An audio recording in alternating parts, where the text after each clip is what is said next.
Here I have split this viewport in two parts. In one viewport I am in the perspective view, in another viewport I am in the camera view. Here I have this Suzanne monkey and one camera. I want to track this monkey with this camera. If I move this Suzanne, I am not able to track it and I want to track it. To do that, you need to select the camera, then go to the constraint and here add object constraint. Then go to the tracking menu and here you will get track to constraint. In the target option, you need to select Suzanne. And now you can see you will get this blue dotted lines and I am able to track the Suzanne monkey. Here you need to keep the all setting as it is.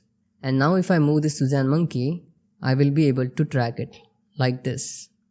You can select the camera and if you move the camera, then also you can track this Suzanne monkey. This is very helpful to create the product animation or to keep the focus on your object. You can track specific object. Here you can select this monkey eyes and then go to the vertex group, create a new vertex group and just assign this and then go to the constraint and here select that vertex group. And now this camera is going to track the eyes of that monkey. You can see. You can remove this vertex group and you can see the change.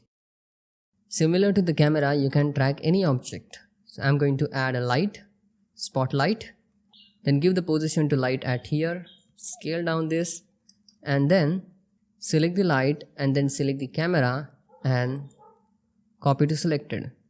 Now I have added this track to constraint to light also. And our target is same. So if I'm going to move this Suzanne, it is going to track that Suzanne. In this way we can track object in camera. So that's it for today. Thanks for watching. If you like this tutorial then please hit that like button and subscribe to our YouTube channel. Bye bye. See you next video. Take care.